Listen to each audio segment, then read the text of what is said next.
very rare to get a defender or a player who has everything.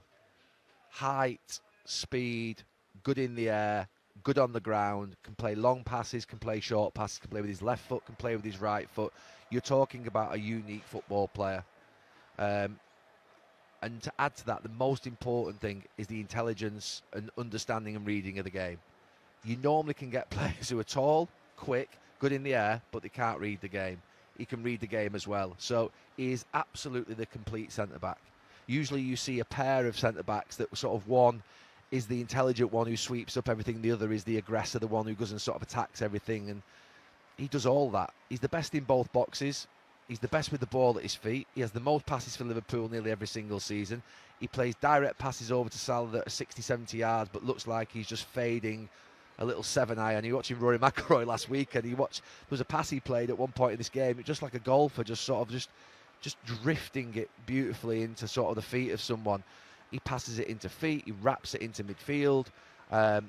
He still pushes his back foot up the pitch, which, to be fair, again, as you're getting older, is more difficult to do. And I suspect, and I don't know this, but you only can feel it, that the impact in the dressing room that he has on everybody else means that the rest of them have got nowhere to go. Because when your best player, your captain, is playing at that level, and they're so professional, and Salah looks like his body's the best it's ever been. He looks fit like you wouldn't believe. You see those two at that level, and Alisson, you've got your world-class players preparing. We're just talking about Leicester, about players travelling 2 hours and not wanting to come and stay night before a game to come and practice. I don't think Salah does that. I can imagine Salah eating perfectly, resting perfectly, doing everything spot on so he doesn't get injured. He never misses a game hardly in whatever it's been, the years he's been at Liverpool.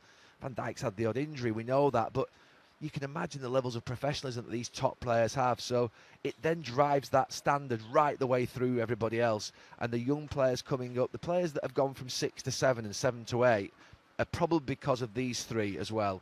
Well, they are because of these three, because they're looking at the very best doing it, and they're thinking, right, that's what I want to be like, and I'll go and do exactly what they do. And it was like that for us when I was at United. You just looked up to your mentors, your coaches.